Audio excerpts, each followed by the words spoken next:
Oh, Janine's with us. All right. So we have a quorum now. The chair, you're live on HCAM TV. Okay. Thank you, Mr. Hamilton. And okay, it's 7 o'clock, so we'll call the meeting to order.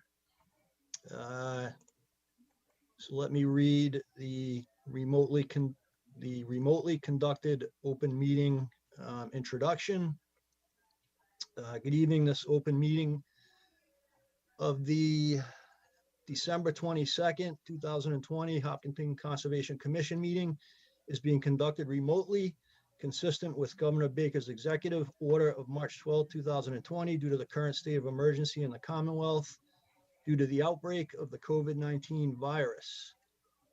In order to mitigate the transmission of the COVID-19 virus, we are complying with the executive order that suspends the requirement of the open meeting law to have all meetings in a publicly accessible physical location.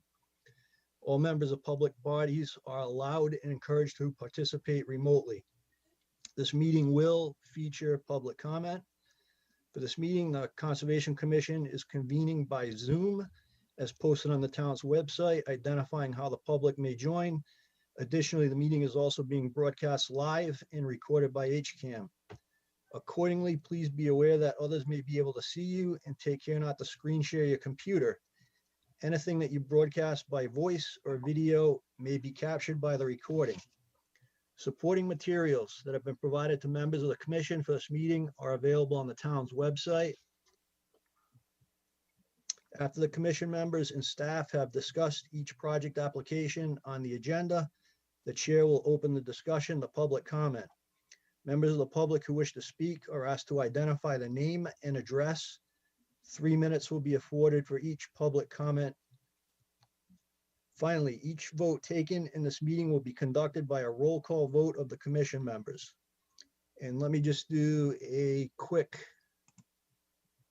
attendance here with the commission members. Jim Cirillo. Here. Ed Harrow. Here. Janine LeBlanc. Here. Ted Barker Hook. Here. Carrie. Here. Reed. And this is Jeff Barnes, and Melissa has not joined us yet. Okay, so I think we're ready to go. On with the work session items.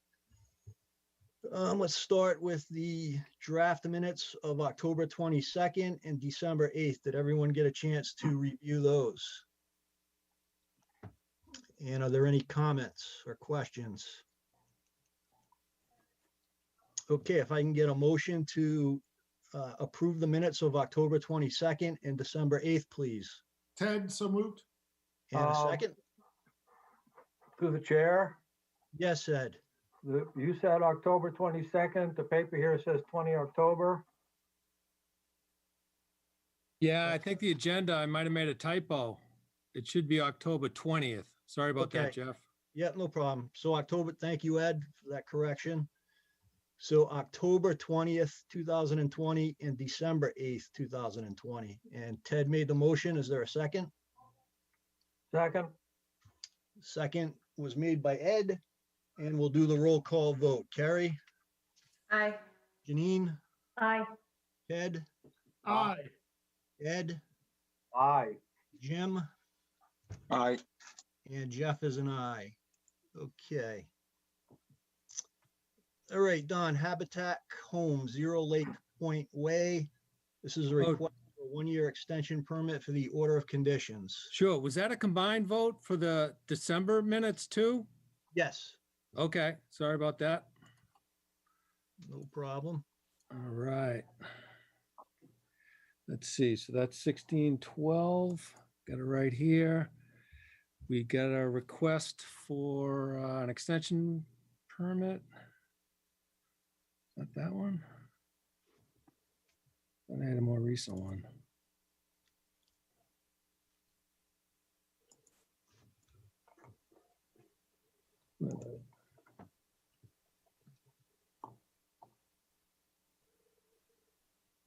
Yeah, here it is. Okay. Right. That's an old one. Jeez. Um, Yeah, that one's It's dated. last year's. Um, This is presumably for the new house that they want to put in, Don. yeah, Um, I know we just received a second request recently for a 1-year extension. right. Looks like we've Okay. already given them one. Yep. I just don't have the hard copy in the file at the That's moment. fine, Don. I don't foresee a problem with this. But it shouldn't be for the new house because that was done under separate order that we just. That issued. was, okay. Yeah, so this should be to finish up the rest of the, subdivision. Got it. Okay. Thanks for the. Yeah, that's what it is. Yep. Okay. All right. Let me just open it up to comments from the commission. Is everyone okay with this? 1-year extension? Jim's okay. Okay. So it sounds like there's no objections. If I can get a motion to approve the 1-year extension permit for the order of conditions for Habitat Homes. Janine, So moved. Nope, I'll second it. So Janine made the motion, Jim seconded it. We'll do the roll call. Carrie, aye. Janine, Aye. Ted, Aye. Ed, Aye. Jim, Aye. and Jeff is an aye. Okay. All right. I think that's it for the work session items for this evening. So let's move on to the public portion of the meeting. So Hayes 20 Downey Place. This is a notice of intent to raise and construct a single family home. And I just need to read this public hearing notice before we get started. So the Hopkinton Conservation Commission will hold a public hearing on Tuesday, December 22nd, 2020 at 7:00 p.m. virtually online to hear all persons interested in a notice of intent filed by Renz Hayes to raise a single-family house and construct a new single-family house with associated site work. The location is 20 Downey Place, Assessors Map L36, Block 51, Lot 0. And do we have a representative of the applicant with us tonight? Yes, Mr. Chairman. Rob Truax of GLM Engineering Consultants. Good evening, Mr. Truax. How are you tonight? Good. How's everyone doing? Doing well, thank you. Good. All right, you want to give us a quick overview of the Sure. project, please? This is an existing home at 20 Downey Place. You can see it on the left-hand side of my screen. So we have an existing house, driveway up the top on Downey Place. The lot slopes from Downey from approximately elevation 368 down to about 350 when you get down to the pond level in the back. This fronts right on Massapanock Lake. So there's an existing house, there's some accessory sheds on the property, patios. There is an existing dock out on the lake. It's on the back side of the property.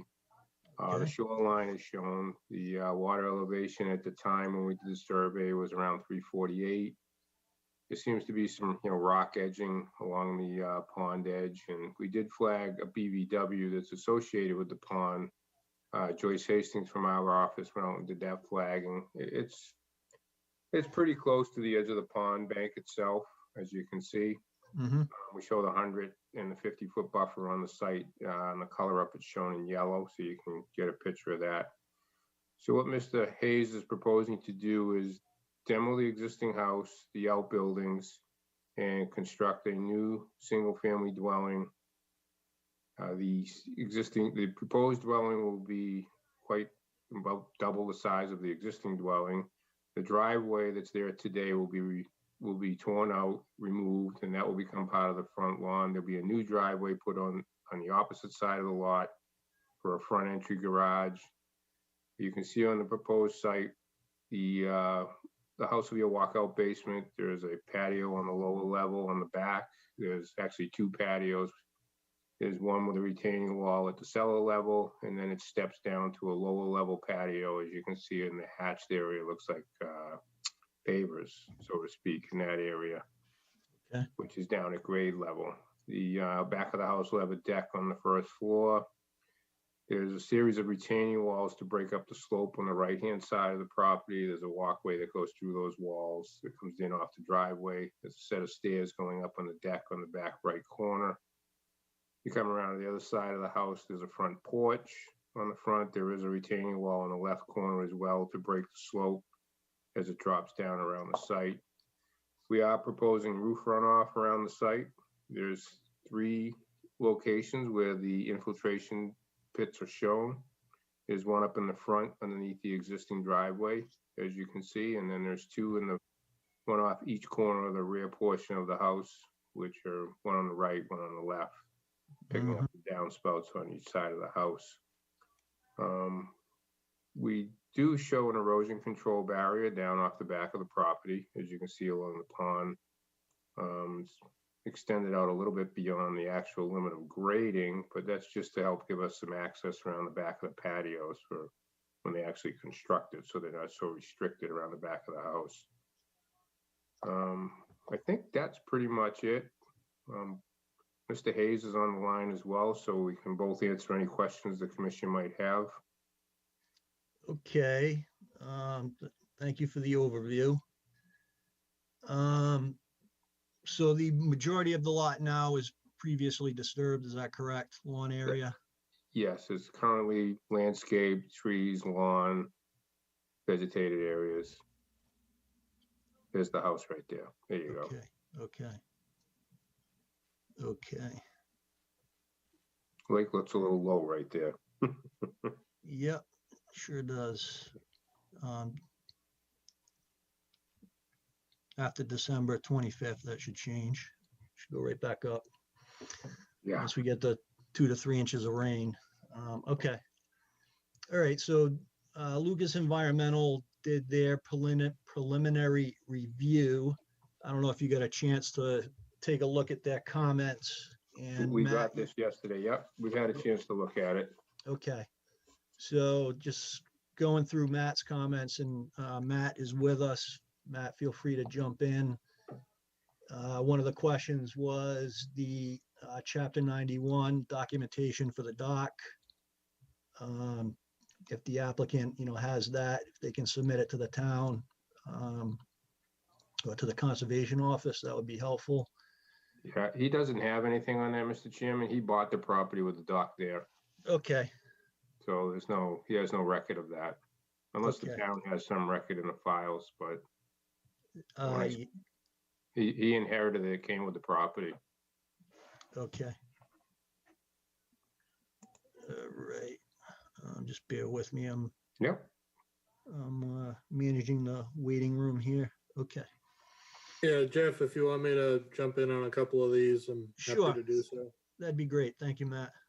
So one of the, I guess, potentially more significant comments was regarding the ownership of the lot that's between, I guess, the subject lot and the lake itself. The plan indicated that it was unknown ownership and then it needed a legal opinion or something. I don't know if the applicant wants to speak to that. Yeah. Sure. So all the properties, if you look back to the aerial that, Dawn, if you can pull the aerial up again that you had up there. So if you look, all the properties along the lake, none of them go right down to the water. There's just like and they all utilize the property from the back of their property line out to the water's edge. They have docks, they have beaches, they have walls, they have lawns, etc. I think it's been like that for years and years and years, obviously. I don't know who the owner is. It doesn't state who the owner of that property is in any of the assessors or any of the records that we could find. So I think it's just been an ongoing thing, Matt, that, it's almost like an adverse possession type thing in some sense, but nobody's ever really claimed that along the lake that I know of. Yeah, so I guess the concern, we ran into this on a project, I think, earlier this year, where it was the same thing. And in that particular case, I believe the commission had the applicant kind of pull any work out of land that they couldn't demonstrate they owned. So I don't know, on this property, there's a very small amount of grading that extends onto that lot. I guess I'll leave it to the commission as to their comfort level of having that work occur, or if that work needs to be pulled back onto the lot under which this is filed. Yeah, that's a great point, Matt. You know, we want to be consistent with, you know, previous decisions that we've made. So is the grading, Mr. Truax, temporary grading associated with the construction, or can you just speak to that, please? Sure. You want to pull up the proposed plan again, Don? Sorry to jump you around so much. Yeah, no worries.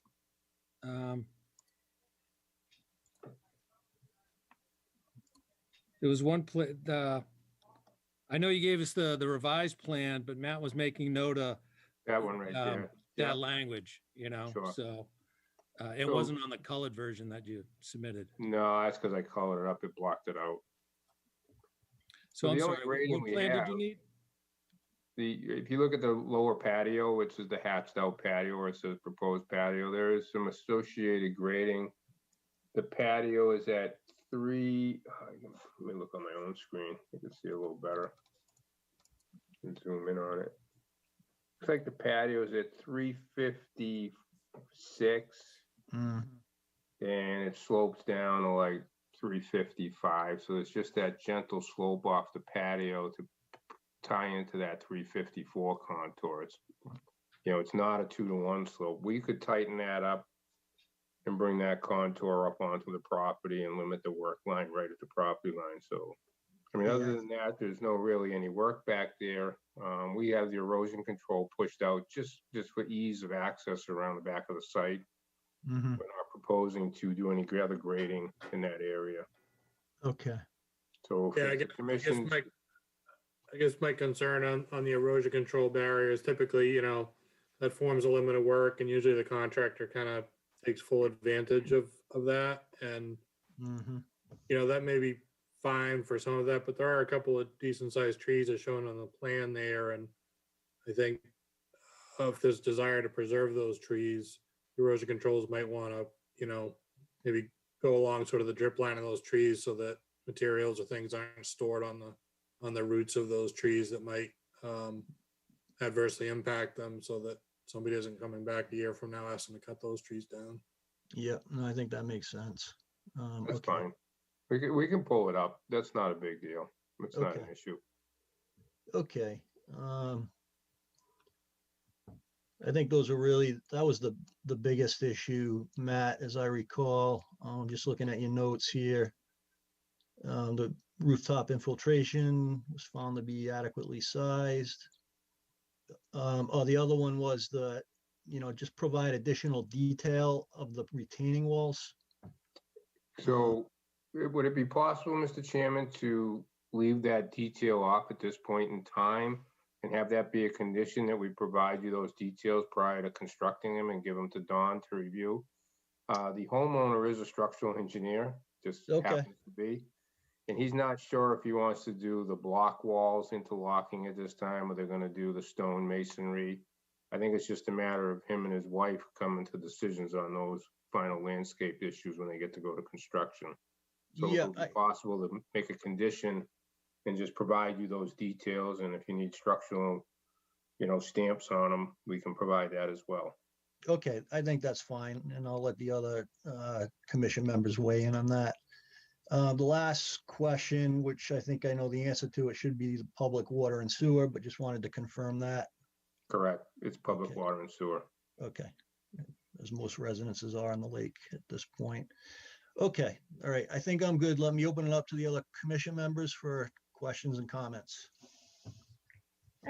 Through the chair, Yes, Janine. also with prior properties on the lake being consistent, I know when it's been a raising of a house and rebuilding, we've required the new house not to be any closer to the lake. It looks like in this case, the house and the decks in the house was completely outside the 50, and now we've got decks in the 50. So I don't know if we should have that pulled back. Mm, Through the chair, Yes, go ahead, Don. typically the commission will look at as the house as the structure, and decks and patios as accessory use. Right. So typically, yeah, the So is and the basically, house, yeah, if a new house is going in, say there was a house that was inside the 50 and they were gonna knock it down and build a new one, say it was 45, the commission wouldn't want to see the new house going 40, they would like to see it at least no closer than the existing structure inside the 50. In the past, the commission has looked at that. right, yeah, and it's kind of hard to discern the plan here. So on the older structure there, Don, Yep. Trying to see um, if you get a bit. Yeah, it's pretty busy. yeah, can you go to that's the proposed, can you go to the existing? Yep. So is that a deck out front there? Yeah, there's a deck right here, and then the structure is right here. Got it. And they're okay. all, both the deck and the existing structure are outside the 50. Yeah, So the proposed house has the house up to the 50, but outside, if I can read this right, it looks like the 50 buffer zone line is right here. So you've got part of your deck, patio, and patio. These areas are inside the 50. right. But they're yeah. accessory use, typically the commission would look at that as not structure, but, Right, and I'm not so much concerned about those. I mean, it's previously disturbed the area, as long as the proposed patio is pervious. But, Jean has a good point. The house is a little bit closer to the structure. So I think you just need to take a look at that, Mr. Truax. Through the chair, Yes, Carrie. I have a question. So looking at the plans say that there's an existing patio that's kind of floating in the lawn and this existing shed. At least the patio in the photos looks pretty new. Are those two, were they ever permanent? Because they're within the buffer. We inherited those as well. We bought about 6 years ago, and both of those are being removed in the file. Okay. Well, that's why it's a little misleading because like the existing patio is not shown on the new, but the existing shed, even though it says it's being raised, it's still there. It's a little. I think it's because can you see it through the new patio there? It would be on the new side. It might have just been deleted for that new patio. It's in the same location. Okay. It looks like it was overwritten with the new proposed patio. Okay. But both of those are being removed, you're saying? Correct. And then the new patio is being put on top of that. Okay. Okay. through the chair. Yes, Don. If this was a new shed and if it was outside the 50, which it looks like it would, it might have qualified as a minor project exemption. And then they would have, if they wanted written confirmation, they could have presented to the commission. But obviously this one's inside the 50. So if this was fairly new after the, minor project exemption changes went in the regs, the commission should have looked at this. I can try and do some research to see if we have any old requests for it, I don't think that's necessary, Don. I mean, Okay. the shed they're removing and the new patio is being contemplated as part of the new filing. So I think we're all set. Yeah, I was more interested in seeing so I kind of, along with what Jenny was saying, we also look at impervious area, and a lot of times within the 50, we try to keep it just lawn. And so this is a lot more patio than was there before. And I'm just trying to compare before and after and what was approved. I'd feel more comfortable if it was lawn as opposed to patio. Through the chair. Yes, Ted, go ahead. Yep, Ted, you're on mute. Sorry about that. I'm on the space bar speaking. I took my hand off the space bar. The patio that is on the plans that Don had for us, that was kind of hash marked, looked like brick. That one concerns me less because that's right on top of what already existed. The proposed patio next to the drop deck is the one that concerns me more because of the impervious, because of inside the 50. I'm okay with the one that looks brickish as long as the water is going to flow through it. I would love for the other one to be pulled back or simply be decking where the water falls through the decking on the lawn, something like that. Okay. All right. Mr. Chairman, if I may, Yes, go ahead, I Mr. think the Hayes. intent, I mean, I only patched the patio just to make it look different, so you could see the distinction between the two. That one was lower than the other, but both patios would be permeable pavers, so the water would pass through both of them. Okay. Absolutely. You know, obviously the deck that's above the patio, that would go through the deck and onto the patio below. But I believe, you can ask, Mr. Renz can chime in, Mr. Hayes rather, but I believe he'd be very amenable to making sure that both patios are porous, permeable pavers and not the sealed. Right, yeah. Concrete. I think that's what his comment was. Okay. Okay, thank you. That's not, I'm sorry, that's not quite my comment. I think I would rather see no patio next to the drop deck.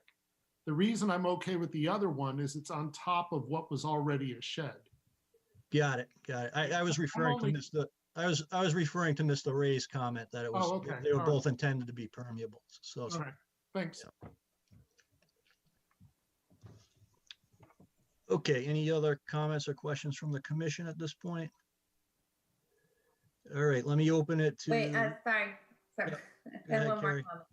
So I just want to reemphasize what we've been seeing with the development along the lake, especially when, just be very careful with the development along the slopes. We're getting a lot of washout, especially during construction. There's just a lot more infiltration, groundwater infiltration and runoff than anybody ever expects.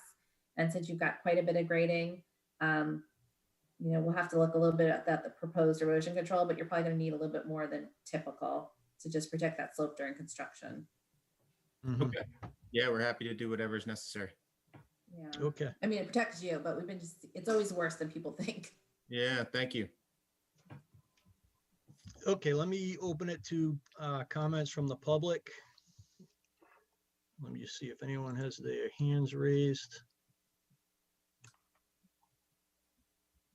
And, okay, it doesn't look like we have any public comments. Okay, all right, so I think there's a couple loose ends that need to be tied up here, Mr. Truax, Mr. Ray's. You got the comments from the commission members. I think the most substantive comment is, just looking at the structure and making sure the house structure isn't, any closer than the, the house that's being raised. I think that's the real key one. And then, you get the other comments as well. So. Could I ask a question, Jeff? Yes, Mr. Hayes, go ahead. Isn't the rule there's a 50-foot no build zone, so aren't we technically able to go closer as long as we don't pass the 50-foot no build line? Well, it's in the proposed house is in the 50-foot buffer. It's outside the 50-foot buffer completely.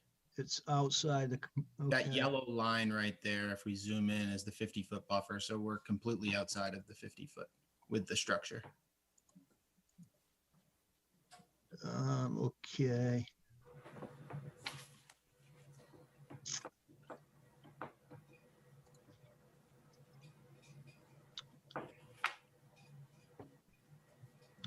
Carrie, what do you think on this? Oh, I think that we've usually allowed structures up to, especially if it's been like previously disturbed. They're right. Like, I feel like there's a lot more goes beyond. Like I said, like I think a lot of times we let some structures up to the 50, but then usually between the 50 and and the resource area, it's been just landscaped or vegetation or something like that. So this is a little bit more in there, but I think it's consistent. I mean, we always like to see an alternative to see if the house can be moved further away from the resource areas. That's something we ask no matter where you go, but I think as designed, it's kind of consistent with what we've approved previously, Right, yeah, okay. especially because that one corner is kind of stick and put. Yeah, Mr. Truax, how much, further of an incursion is there with the new structure, in feet? Can you just give us a rough idea? Are When we you say talking 10 encourage, you feet? mean how much closer to the pond or how much more footprint impervious? How much more? Well, I guess how much closer is the actual, house to the 50-foot buffer zone? I would say the length of that 10 existing feet? deck, which is about 10.1 feet by looking at it. Okay, So we're back to that point now with the house. okay. I mean, 10 feet, I think Yeah, I'm so okay with. I mean, we haven't gone, like Mr. Hayes said, we worked around the 50-foot no structure to design the house to fit within the lot with the front yard, et cetera.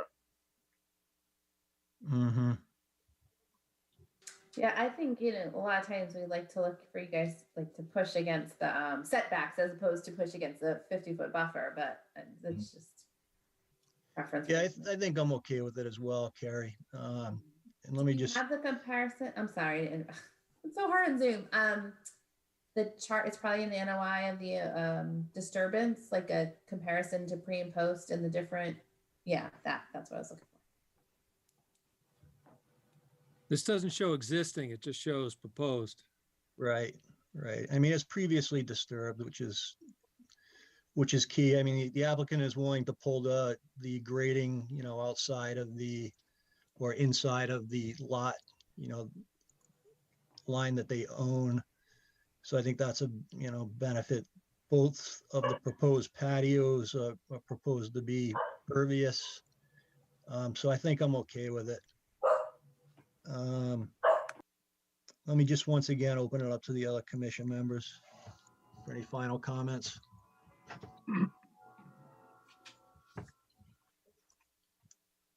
Okay. All right, so I don't think there's anything here that we need to, I don't think there's anything here that is going to hold this up for a vote. We'll have the special condition done with the structural, the retaining walls, Yep. that the design will be submitted to the commission for our review, prior to being constructed. I think that in the erosion control, the proposed erosion control line there will need to be pulled back. So you'll need to submit a revised plan just showing that. Did you reach out to the public on this as well, Jeff? Yes, yep, there were no Okay. comments. Good. Okay, Through the chair, yes, Ed. could we also specify that the pavers have to be porous? Yep, Sure. we'll put that as a condition, Don. Yep. Okay. If I can get a motion to close and approve the notice of intent as discussed with the special conditions. So moved. And Ed made the motion. A second, please.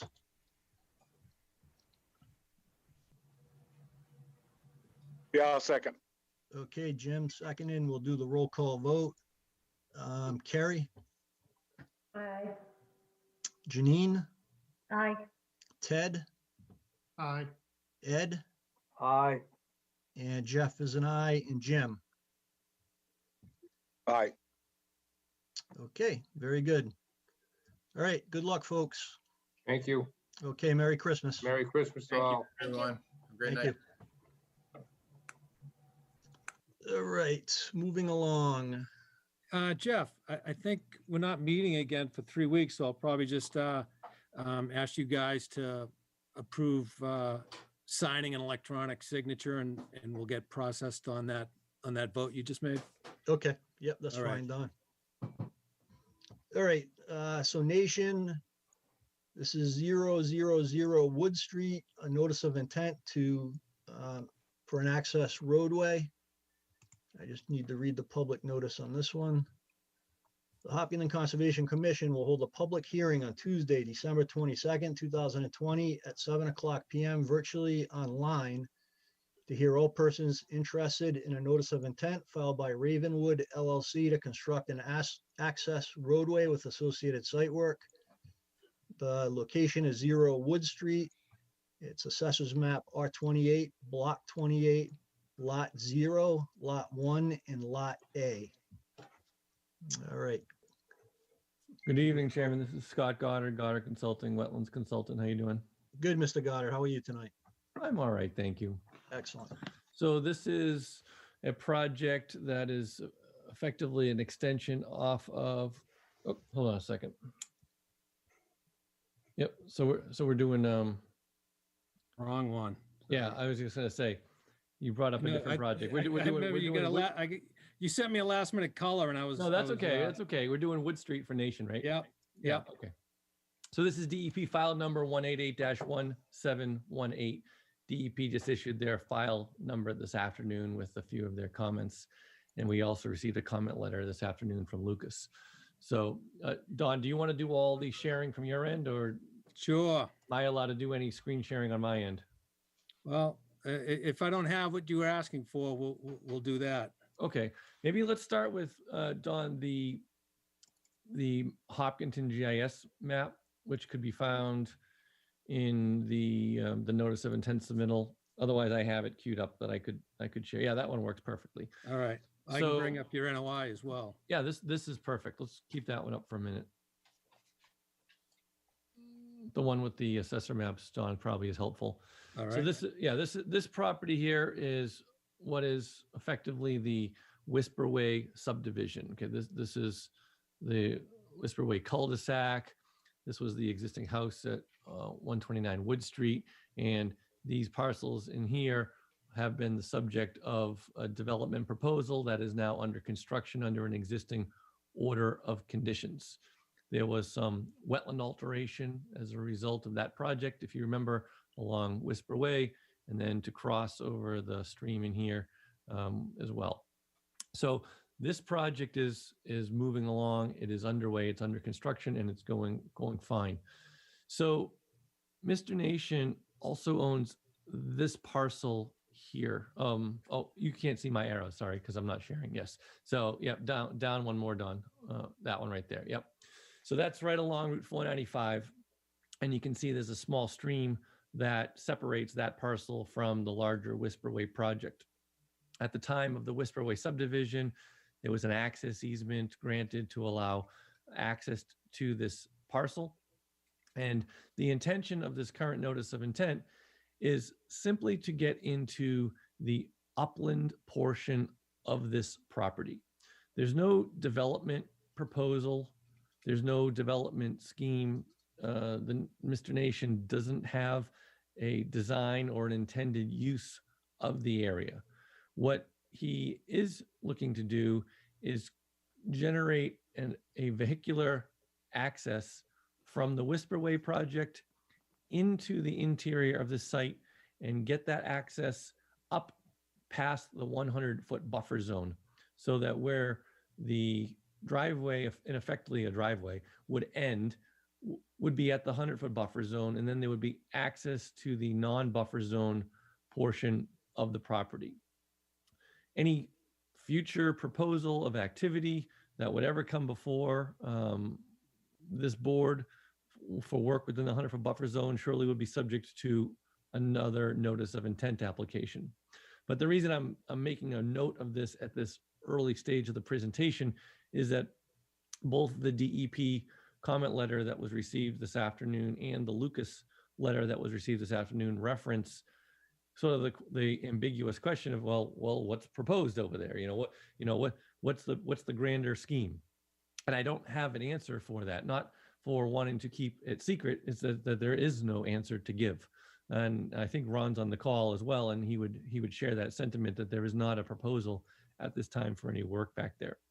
So what we are seeking really to do is what I'll call it a driveway access crossing across the 100-foot buffer zone, across the 50-foot buffer zone, across a small BVW with intermittent stream, and out the other side.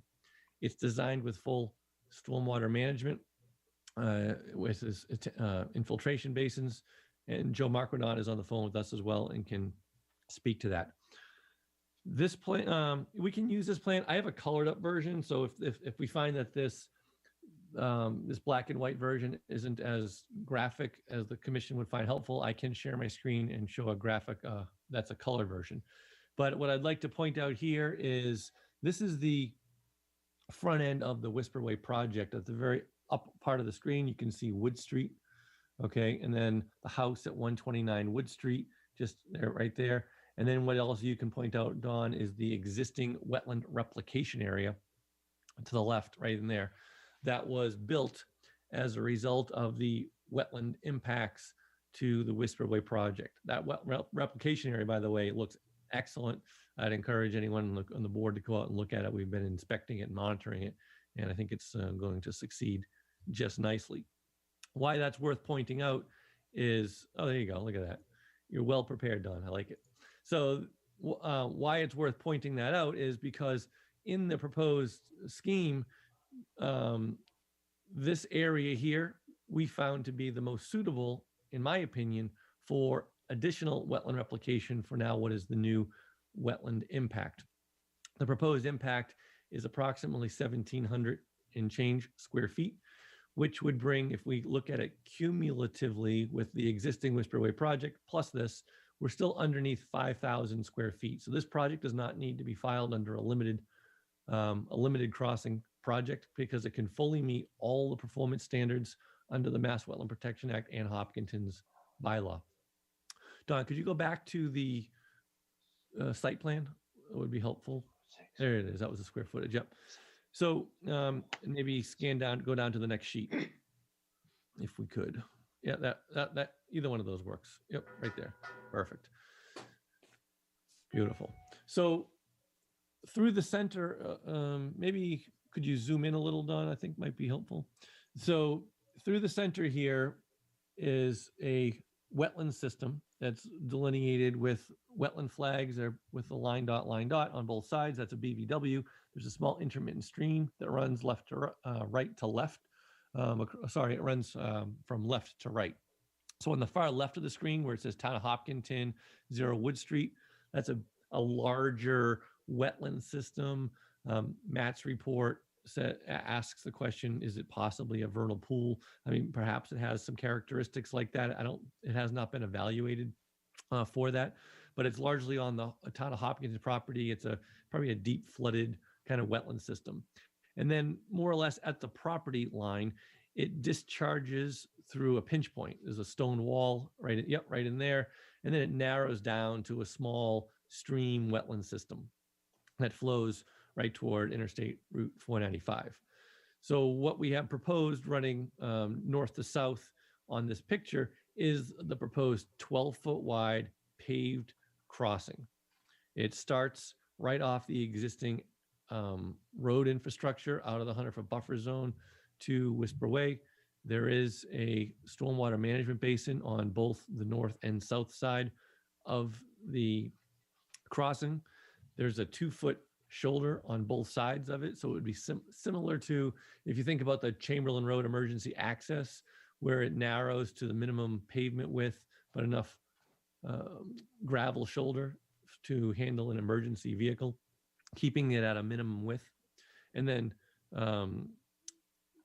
tightening up the crossing so that we have the ability to keep it under the total of 5,000 square feet. That really was the goal, was to minimize this crossing width.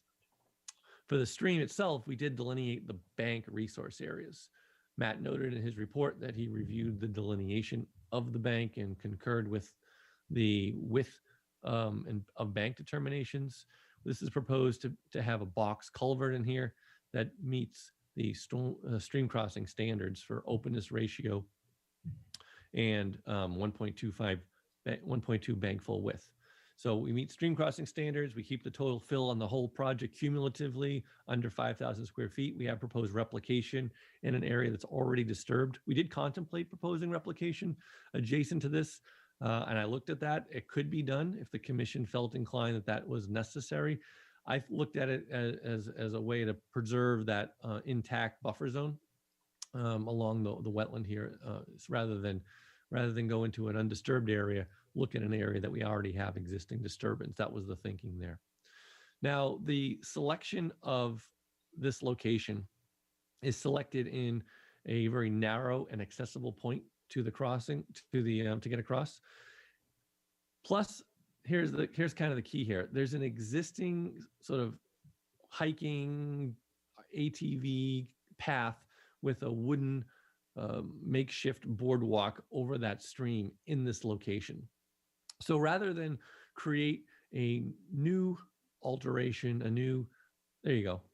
That's what you'd see right now if you go out there and walk to the site. That's a very, very helpful picture, Don. Thank you for that. So it's kind of a path that's been there for a long time. It cuts all the way through the property and goes for quite a distance in the woods. It's not as wide as what we're proposing, so we are widening it, but we have selected it based on existing disturbance. So we're taking a situation that is potentially subject to erosion or dirt pipe driving and ATVs and whatnot, and now putting a more permanent surface on it for travel to and from the uplands on both sides. That's more or less the proposal, and I don't want to sort of belabor it beyond that at this point. We did not have a chance. We just received the comments from Matt and from DEP. So there'll be a need to respond to those probably in writing as a continuation of this hearing, but that is enough to, I think, introduce the project to the commission and open it up for some discussion. Okay, good. Thank you, Mr. Goddard. All right, so Matt, you submitted your comments here. Do you want to kind of walk us through the key points that you made in your response? Sure, I'd be happy to. I think to get, I guess, right to Mr. Goddard's main points, sort of in response to those, I guess the biggest concern that I would have would be proposing a wetland crossing with not an insignificant amount of impacts for apparently no actual reason. It's a little atypical in my experience to have a crossing built just for the sake of building it. So I guess that to me is a main point, I think, for the commission to discuss as to whether that's something you would want to allow or not. Yeah, and if you can hold that thought for a second, Matt. Sure. That's kind of my thinking as well. I mean, this is a fairly substantial project with detention basins, culvert. There's a lot of additional work that I think that needs to be done in terms of expanding on the alternatives analysis. Looking at the stream crossing standards and the calculations that haven't been provided to date. But it just seems like a pretty significant investment, on the developer's dime for to Matt's point, a project that we really don't know, what's going to go out there or what's going to be proposed. So that's my comment there. Sorry, Matt, go ahead. Okay. And then with regard to the mitigation design, if we were to get that far, I guess my biggest concern with the location of the mitigation design, although I don't disagree that it's probably not a bad place for BVW mitigation. Unfortunately, that area was already proposed and accepted as sort of upland mitigation for the original subdivision project, that area was designated to be a buffer zone, restoration and reforestation area. That was originally was approved and designed, from my recollection, because of the work in and around the buffer zone to the vernal pools, and that providing some forested upland long-term was going to have benefits to the vernal pool areas. So converting that, so the general thinking seems to be, oh, if you convert it to wetland, that's always better. This was an area that essentially was already approved as mitigation. So taking it out of mitigation to use it as a different mitigation, I'm not sure is really consistent with the original permit, unless some other mitigation is proposed to offset the loss of the upland part of it, which may be feasible. I don't know. You have to look, I guess, across the site. If sort of this area was chosen for that because it was an old field. It was either old lawn or old field, and sort of made sense to reforest it. I'm not sure if there are other areas on the site that could be either given back or found to do a similar thing proximal to vernal pools. So that was a fairly significant consideration, just because mitigation is obviously a key part of this project. Other things, as you mentioned, Jeff, as far as documenting the stream crossing standards, we need to see that in writing, the numbers. See what else. Expansion of the alternatives analysis, Matt. Yeah, the alternatives analysis showed sort of 3 layouts of where the roadway could go, which is fine, but discussion of where other culvert designs considered, or potentially even a span. And again, that gets back to sort of what the scope of the underlying project that this crossing is necessary for gets to. If it's, I think that's just kind of a key part of it. That if you don't know what this road is for, how can you really design it, or understand whether the project can take on the cost of a small span or something like that, as opposed to presumably the minimally sized culvert that meets the stream crossing standards. Right, and if utilities need to be part of that crossing at some point, I guess it begs the question, Matt, is this crossing going to be adequate, right? Right. So that's one point. And additionally, and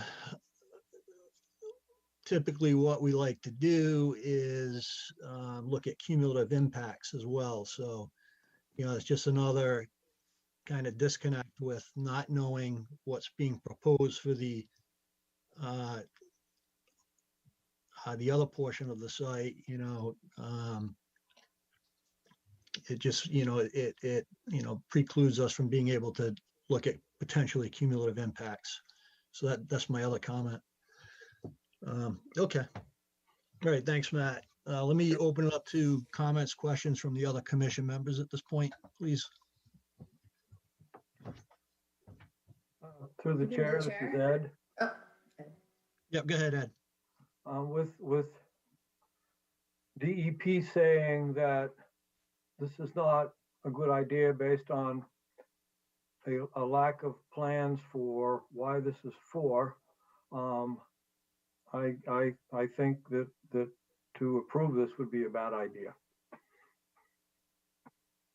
Okay, thank you. Carrie, did you have a comment? I do. So I have to agree, like a paved road to nowhere is a little strange and seems like a lot.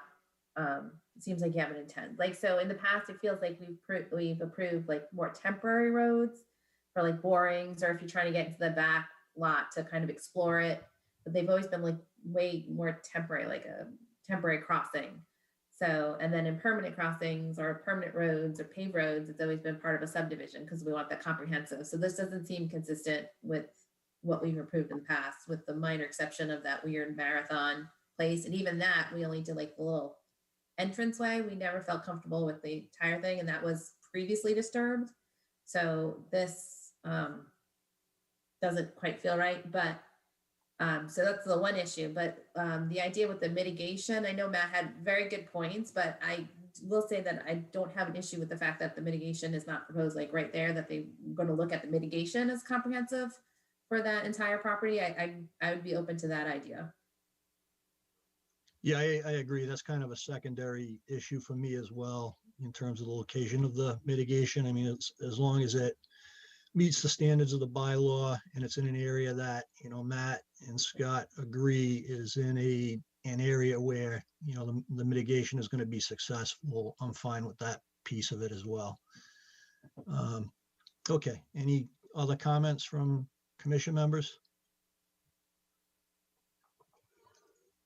All right, let me open it up to comments from the public. Through the chair, Yes, Don. just one minor point. This was the parcels identified under the NOI. I'm sorry, these are the parcels identified under the certified abutters list. It was this parcel, this parcel, this parcel. Mhm. And on the NOI, it's this parcel, this parcel, this parcel. So.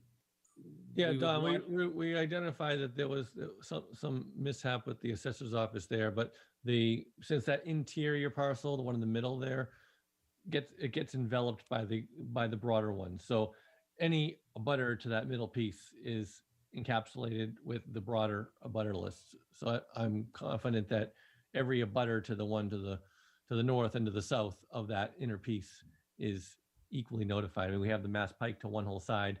Mr. Nation is the butter effectively on all sides of this property. And then the only one is that town of Hopkinton land to the left. Right. So for the record, could you please get a revised certified abutters list that reflects your NOI? Sure thing. Thank you.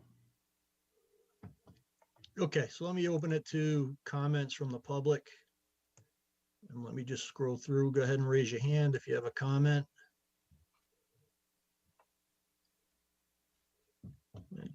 Doesn't look like anyone has their hand raised, so unless someone wants to speak up from the public, okay. Okay, We'd be happy to request a continuation of the next meeting in order to respond to the comments. sure. So the next meeting is January 12th, Mr. Goddard? Or Okay. January 26th? Well, if there's room for now, we can put it on the 12th. And if we need to request a further continuation, I'll be in touch with you. Okay, and if you can just send an email to Don confirming the continuation, please. That'd be fine. Okay, great. Okay, I think we're good for tonight. Thank you. Thank you. Have a good night. Yep, Merry Christmas.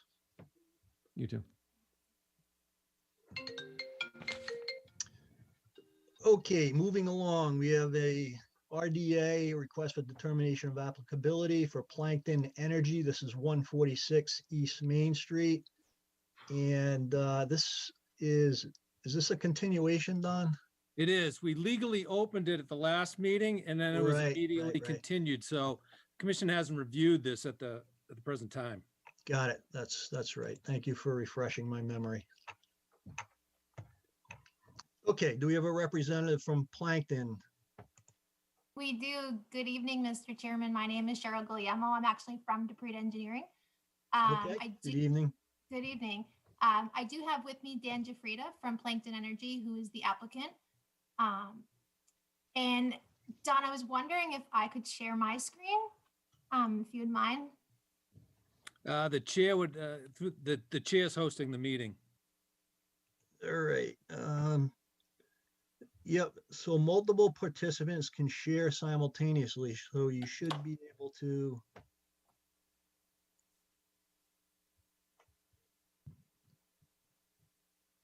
How's that? Can you see an aerial? We do. Is that yours, Yeah. Don, or is that? That's mine. Okay. So, Cheryl, I can see what you just shared. Okay, great. So again, my name is Cheryl Guglielmo. I'm a project manager with DePreta Engineering, here with Dan Jafrida from Plankton Energy. We're here before you tonight for Canopy Solar Project, which is located on land owned by First Congregational Church of Hopkinton. You guys may know it as Faith Community Church. As Don mentioned, this meeting was continued. We didn't have a chance to present. There was an issue with the abutter notification, so this is the first time we are here. We are seeking a request for determination for work adjacent to the 100-foot buffer and a portion of the 50-foot buffer zone. We are in receipt of the Lucas environmental comment letter dated December 7th. We have addressed these comments, and we can talk about that after. So this parcel, 146 East Main Street, it's on the Hopkinton Ashland line. You have East Main Street at the top of the screen over here. The site is about 31 acres.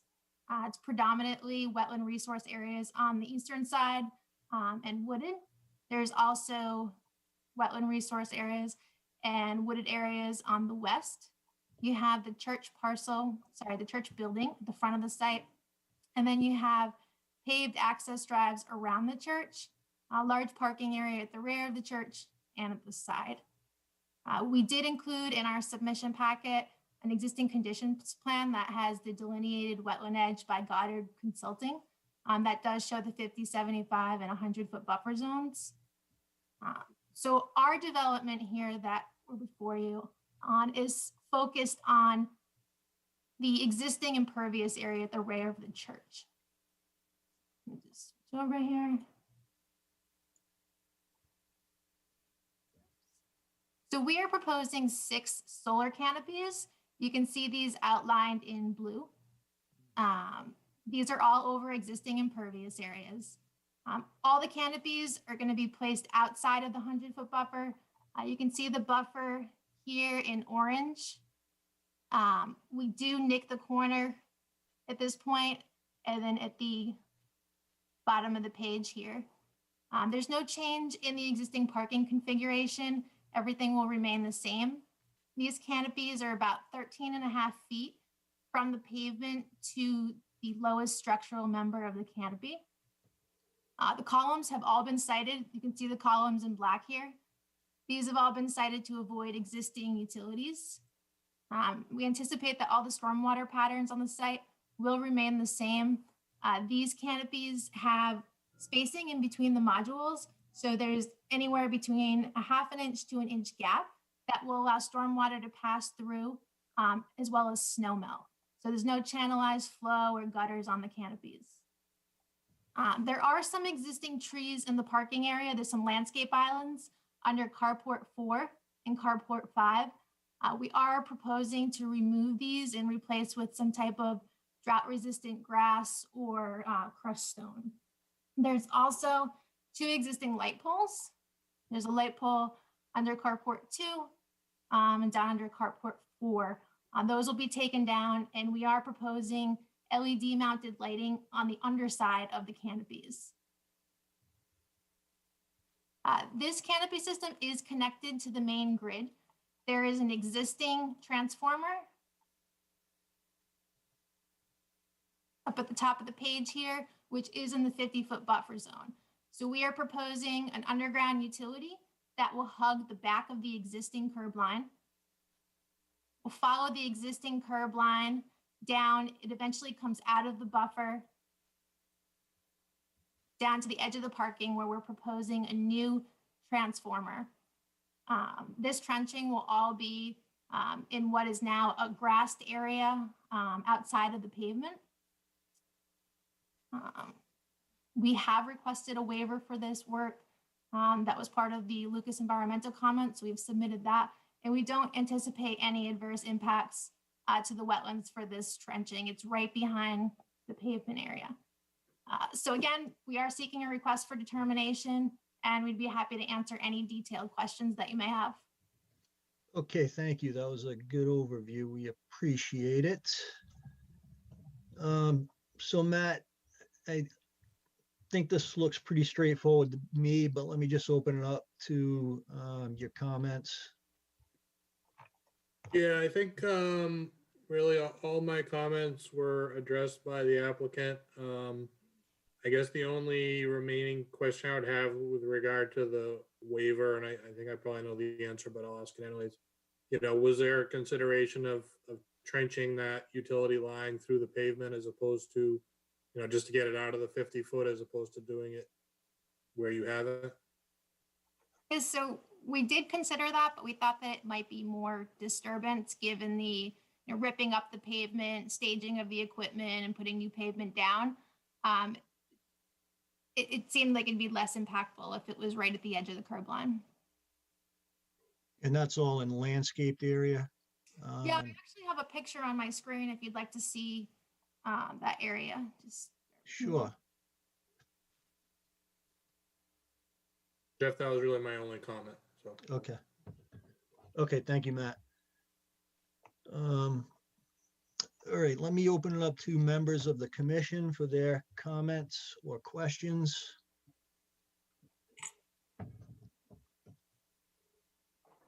Any comments or questions from commission members? No? Okay, there we have the picture of the landscaped area. this is the existing transformer, and then there's a berm, and it would run in this grass shoulder. Okay. Okay, so no comments or questions from the commission members. Do we have comments or questions from the audience? Let me just scroll through. If you can raise your hand if you have a comment or a question. And Mr. Chair, I'd just like to comment that it's nice to see somebody do this over a parking lot. I agree. Yes. Yeah. How many megawatts is the system total? It's 690 kilowatts, so 0.69 megawatts. Got it. Yep. Okay. All right, great. So it doesn't look like we have any questions or comments from the public. There's no questions or comments from the commission members. So if I can get a motion to issue a negative determination for the request of the for determination of applicability. So moved enthusiastically. Ted made the motion in a second. Second. All right, Carrie second. We'll do the roll call vote. Carrie, Aye. Janine, Aye. Ed, Aye. Ed, Aye. Tim, Aye. and Jeff is an aye. Okay, folks, great job. Thank you very much, and Thank Merry you very Christmas. much. Okay, You also. Mr. Chairman, thank you, members of the commission. thank you, Mr. Bradley. Okay, Jeff, same thing here. If you the guys are signature. amenable to signing an electronic signature page, I'll get started on that. yep, that'd be great. Thank you, Don. All right, moving along. Mastriani, 0 South Street. This is a continuation of a notice of intent for site work to construct a commercial building. Good evening, Mr. Chairman. Scott Goddard again, Goddard Consulting. With me also is John Cusich from Bowler Engineering, Civil Engineer, and Kathy Sherry from REC Hopkinton. Okay, good evening, folks. So this is a continuation for 0 South Street. This is a proposed new industrial building over there on that 5-acre parcel on South Street. We discussed the scope of the project at the last public hearing.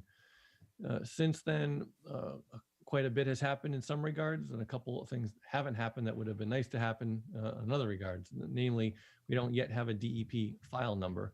So on Mass DEP's lookup, they have not yet issued it unless Don has received something today that I have not seen a copy of.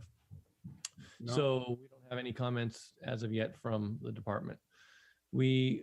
Since the last meeting, a couple of things have happened significantly. One is we submitted a 46-page packet on December 14th, which was a full reply to the last Lucas Environmental and Beta comment letter.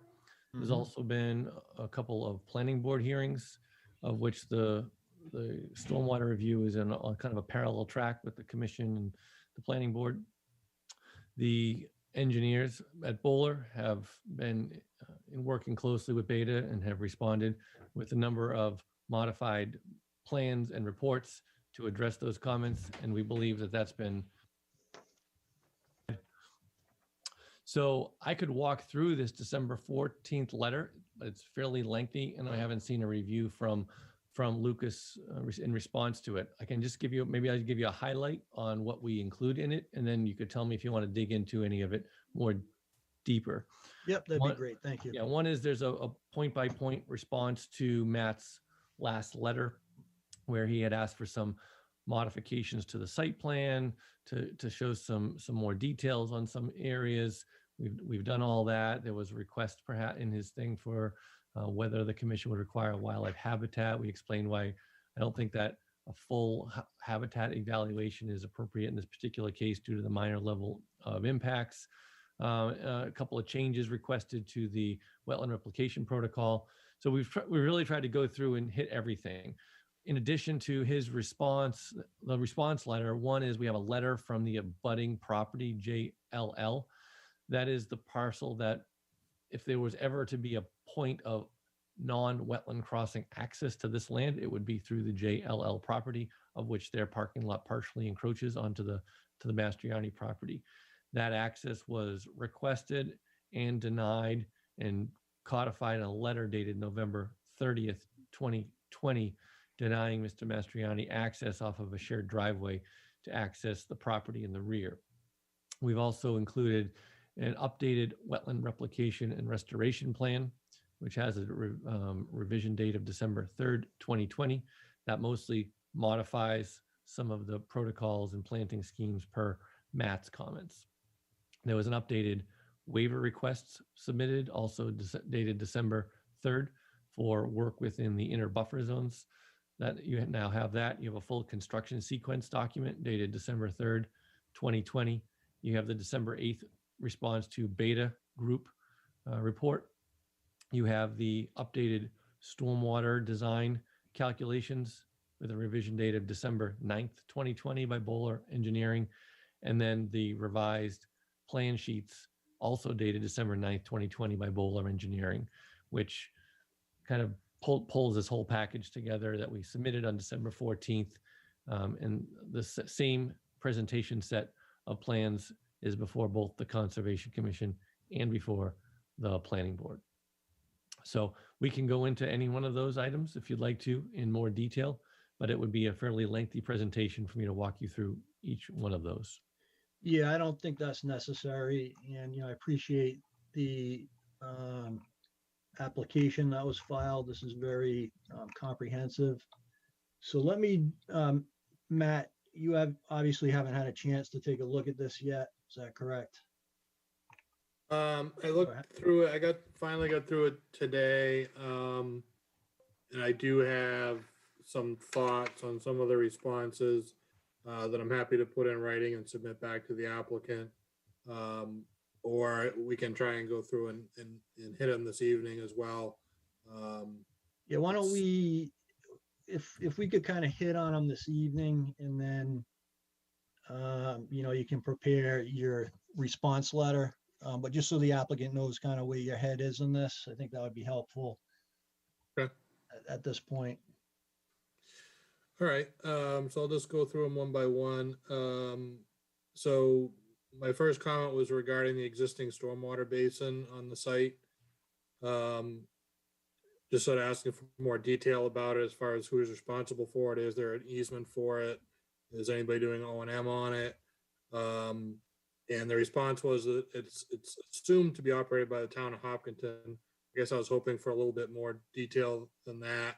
Well, Matt, if I could jump in for 1 second, there's actually been some further development on that since that response was prepared.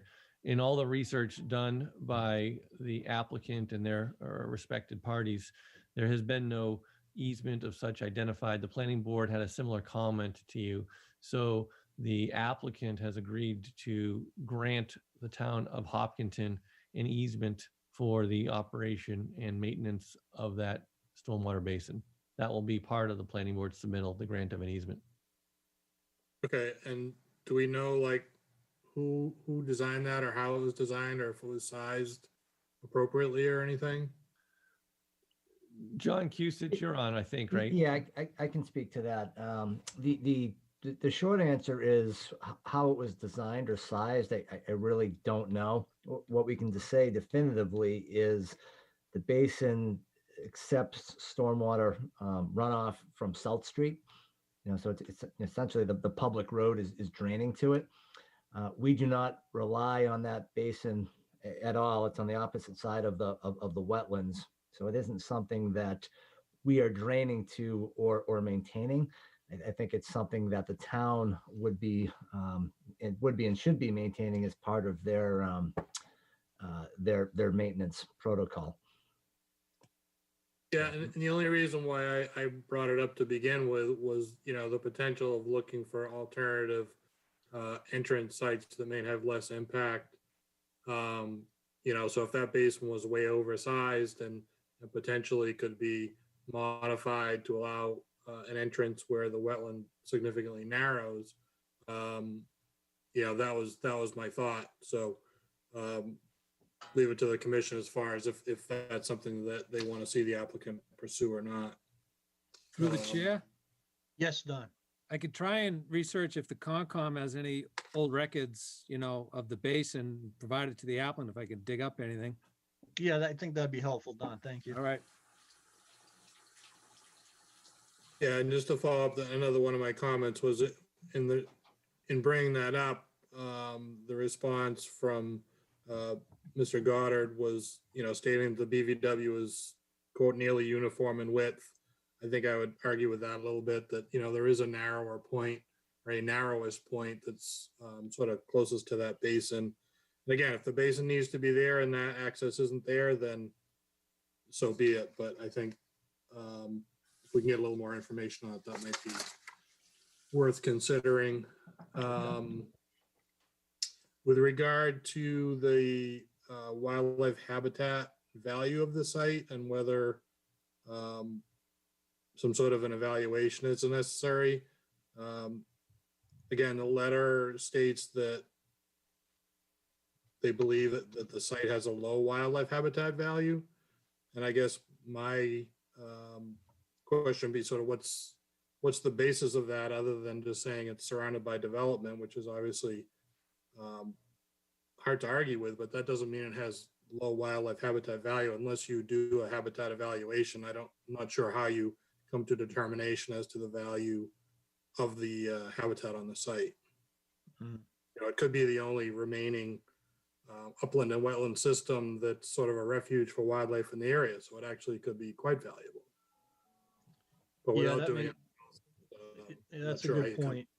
I think the broader point there, Matt, was with respect to the BVW impacts and the wildlife habitat, as it would allow movement to and from, specifically the wildlife as it relates to that crossing, not so much the site as a whole, because the interests of wildlife habitat are heavily targeted toward resource area impacts.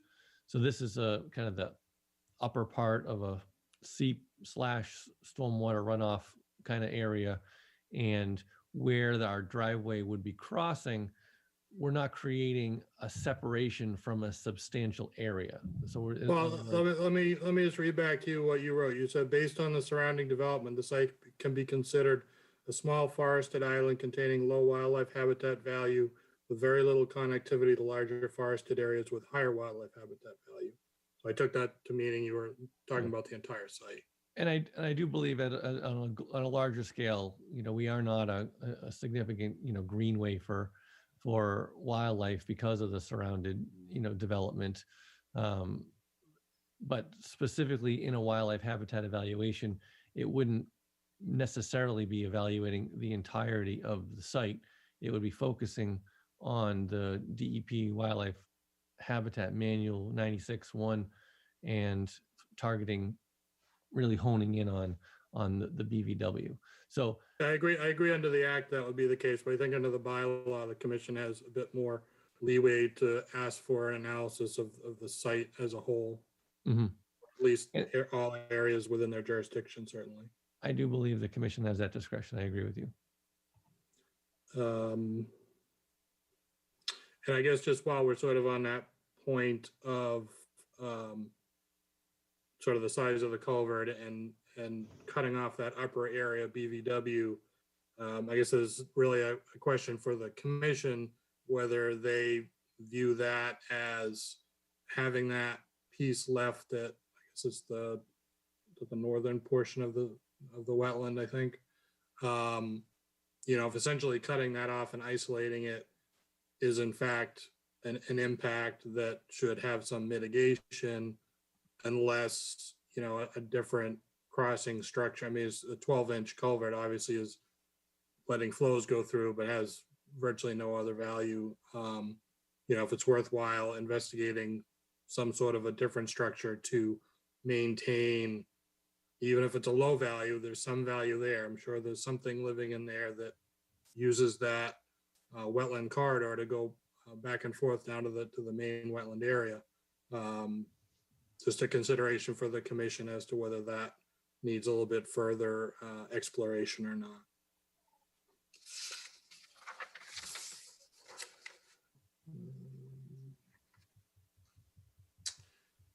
Number 7, it was a discussion about that same area, and the applicant had said, as far as potentially expanding the retaining walls to minimize buffer zone impacts. So the amount of buffer zone that could be preserved would be minimal compared to the added cost of extending the retaining wall. I don't know if there's some quantification as far as, how much square foot you'd preserve and what the cost of the walls is, so the commission can understand that that's what the basis of that is. They may want to see that. Down on number 9, talking about one of my previous comments was about the location of the wetland replacement area, and that it's, a decent upland area. And I think we all agree that getting back even to the project over at Zero Wood, that you don't necessarily want to cut down a nice mature upland forest to build a wetland that's going to take 40 years to mature. So it's kind of finding that balance in there. And one of the reasons that's given for choosing the mitigation area on this site is due to its quote ease of access from the adjacent roadway. And I just don't think that's necessarily a great reason to be choosing a mitigation area. Because it's easier to do. And then the applicant had proposed some additional plantings, as was requested, to provide some sort of a buffer where the mitigation area is close to the road. The pretty limited 6 trees and 10 shrubs were proposed and some seed mix. And from my measurements, we have about 150 feet or so where it seems like there's going to be 10 feet or less buffer between the road and the constructed wetland.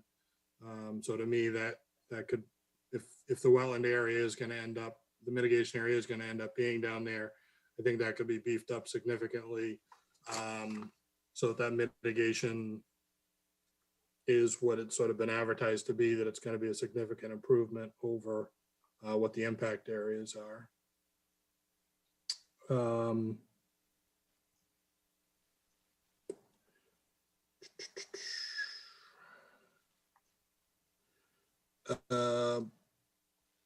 There's a question, I had raised the point of over where the existing parking lot and the existing neighboring development essentially discharges to the isolated vegetated wetland that's being impacted or removed. And the answer that was given was that the flow coming off that parking lot would either go into the new stormwater system, or that it essentially wouldn't go into the BVW. And I guess it wasn't that clear to me if that was really going to be the case.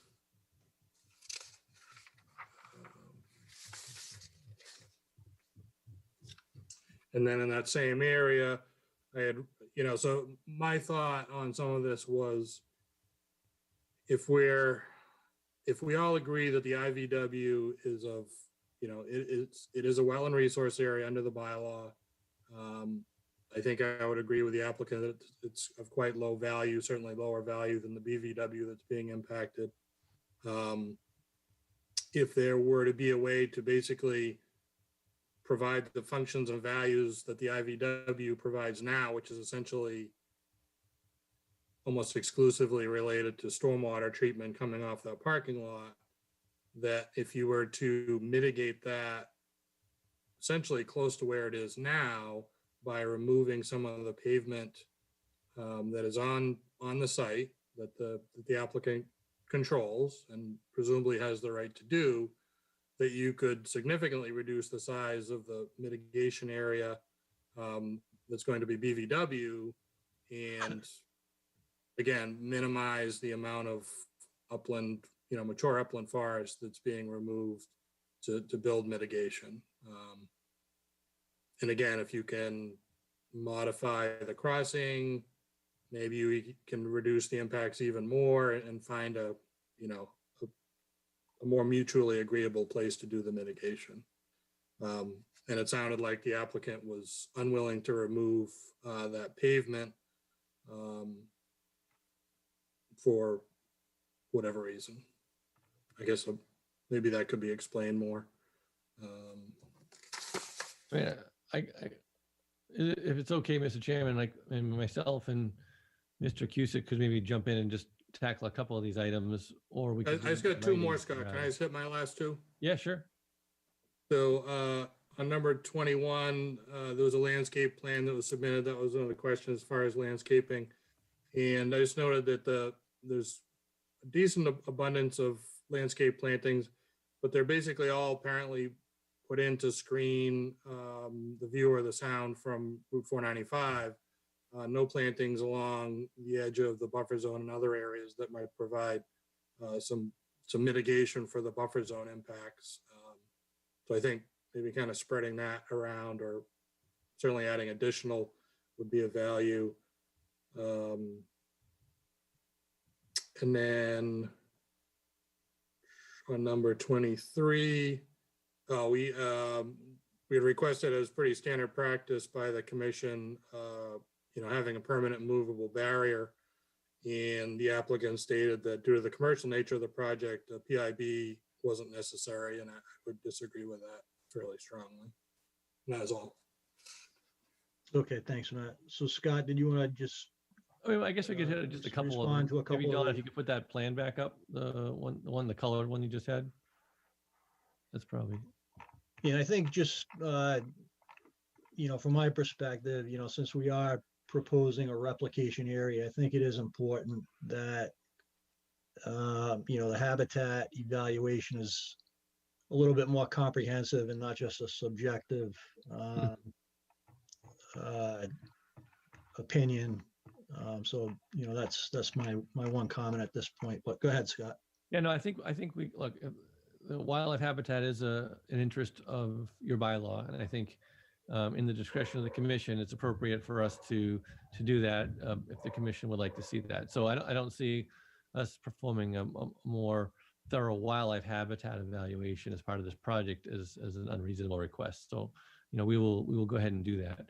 But a couple of the bigger items, sort of if we step back from this project, deal with that basin and the selection of the crossing location, one, and then what to do about this isolated wetland relative to the replication area proposed for it. Those seem like some of the bigger items because everything else kind of spills out from those answers. Mm-hmm. That finger-like projection that cuts across the front of the property and runs from left to right has to be crossed because you see it extends. So the far right side, right about starting there, you can see the wetland really widens out. If you go right around the halfway point in the middle of the screen, moving to your cursor to the right there, Don, more and more, right about there, right? So now it sort of fattens out. So crossing from that whole right-hand side of the property, in my mind, doesn't make a lot of sense because there is a substantial width deviation of it, and is more robust flow patterns. Once you get into that area, it floods into the adjacent wetland. The left half of this finger-like projection where it's skinnier, it is, in my opinion, more or less, the same width. I mean, of course, there's variation in the width, but there's not a radically different configuration of that wetland from where the cursor is drawn, which is arguably the skinniest point there, or even 50 feet to the left there. But somewhere, right, either one of those spots could be argued to be the skinnier than where we're proposing.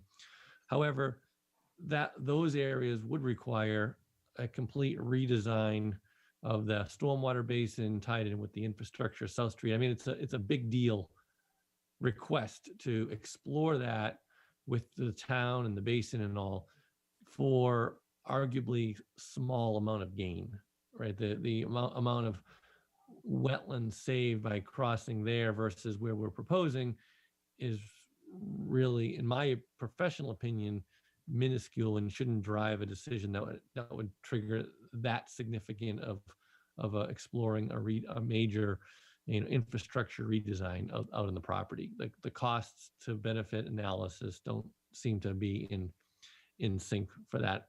So in light of that, I don't see a better location to cross than where we're proposing, especially in light of the fact that we can't come across the neighboring property. So, barring something that is unforeseen to myself and Bowler and the applicant, I don't see the plan changing much from the current proposed access point. The IVW,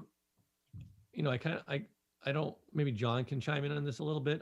I like the idea of maybe exploring a way to integrate some kind of a stormwater feature on that left-hand side of the site. Maybe it captures the pavement from pavement runoff from that adjacent property. I know that the removal of that pavement is not something that is contemplated with this application because that abutter does use it in their parking lot function. It's their actual paved striped parking spots there. So rather than consider impacting negatively their parking lot, maybe we can look a little bit further at doing some kind of grass swale or stormwater kind of water quality swale or something like this that could kind of double as the IVW mitigation in order to allow us to shrink down the BVW mitigation and preserve more buffer zone. I kind of like that approach. It makes a lot of sense to preserve as much of that buffer intact. Yeah, I think that's something Scott, go ahead, Matt. I'm wondering if, would the neighbor be interested in a swap of allowing that pavement and parking to remain to allow access through his property? I don't think so. Kathy, you're on the phone, right? I believe you've had conversations with this abutter, or at least been closer in that than I have. Could you speak to how those conversations went with the abutter about access? Sure. So the actual owner is Valpy Corporation. So we've gone through our actual real estate agent who we dealt with when we purchased the property and asked them to go back on our behalf. So it's a fairly large corporation, and they had a number of reasons where they really just did not want to consider a shared access driveway, especially when they found out what our use was or our potential use was, and the size of trucks and such that might be moving through there, what is primarily an employee parking lot is our understanding. So there were two discussions that were had, one back, I forget when it was, when we first started developing this plan and questioned it. And then we did ask him to go back again, just to see if he could talk to any different people or get a different response. And it was pretty much the same response from that standpoint. So we don't feel it's a viable option to pursue further, is using their driveway to access our property. But maybe what we have to consider is looking at that parking area, since that is technically our property, and seeing what options we have there. Yeah, that'd be my suggestion. I mean, if they're not amenable to you using that area for access, then, why would you be amenable to them, leaving the spaces there for their employees to use that's on your property when, it could benefit the site by removing a portion of that and looking at some different options like, Scott had suggested, a swale or some type of, option for capturing the stormwater coming off that parking lot and treating it. If there's going to be a significant benefit, then I think that we certainly can pursue that. I think we're looking not to disrupt the current, but if we have to, we will. Okay. So we can take a look at that, Scott, John. Yeah, and I think the only thing I'd suggest, rather than disrupting, the operations that are happening over there, if the request is to provide some additional treatment for that, I think we could create that stormwater filter that we're talking about, outside of the pavement limits, without having to rip up the pavement that somebody else is currently using. So I think you can do the same thing without having to go through and impact the abutters parking lot. Oh, it's your parking lot. But understood. So if you can look at those options, that'd be helpful. Yep. Okay. All right. So I think, well, let me open it up to questions, comments from other members of the commission at this point. I just have a question of the mitigation area being so close to South Street. Are there concerns with it, like road runoff, especially salts, would have negative impact on the mitigation area? Mr. Chairman, would you like me to respond to that? Yes, please, Scott. So, I mean, certainly road salts can have impacts on wetlands, in increasing the salinity and changing the plant community. You can see adjacent to the proposed area, there's a fair bit of the wetland up against the road edge to begin with. And the water that comes off of South Street actually is directed to that infiltration stormwater basin, and then discharges after receiving some level of treatment out into the wetland, and then discharging across the street as you go further down South Street. So, road salts always will have some level of, changing the ionization levels in wetlands, but not something that wetlands in these areas aren't used to seeing to some degree, and that effect is mitigated by the stormwater management that does exist. Okay, thank you. Okay, any other questions or comments from commission members? All right, do we have any questions or comments from the public at this point? And if you do, just raise your hand. Doesn't look like there are any questions or comments from the public. Okay. All right, so we have some additional work to do. Our next meetings, as we indicated earlier, the 16th and 26th of January. What's your preference for continuing this out? I think we'd prefer to go to the first one for now, and Okay. if something changes, we'll let you know. We'll pursue DEP a bit further to get a file number out of them. And is Matt going to follow up with a comment letter, or is this verbal discussion basically a substitute for that letter? I think he should provide a letter with his comments for the project record. Then with that, we would request a continuation. Okay, so we'll continue it out to January 12th, and if you can just confirm that via email to Don, please. Yes. Thank you. Okay. Have a good night. Very good. Yep. Merry Christmas. Thank you, everyone. All right, thank you, everybody. Okay. All right, Don, I think that covers the agenda for this evening. Unless I'm missing something. No, I think we hit everything. All right. So, well, Merry Christmas, everyone, before we adjourn. I hope everyone has a nice holiday with their immediate family. Stay safe. And if I get a motion to adjourn the meeting. Mr. Can I just Chairman, say how much I enjoy Ed's hat first? And I think we should make this regular. Only if we can say how much we enjoy your background. Oh, thank you. Yeah, it's really nice. I like the Christmas tree in the back there. Mr. Chairman, I've tried like 4 Very times nice. here to be like official and ask for your attention, and all these other people keep cutting in. I would like to make a motion that we give a round of applause to Mr. Don McAdam for his fabulous work. Absolutely. I'll second that. All right. 1, 2, 3. Let's give him a round of Thank you, applause. Don. Thank you. Wait, what's a jazz hand thing, like this or something?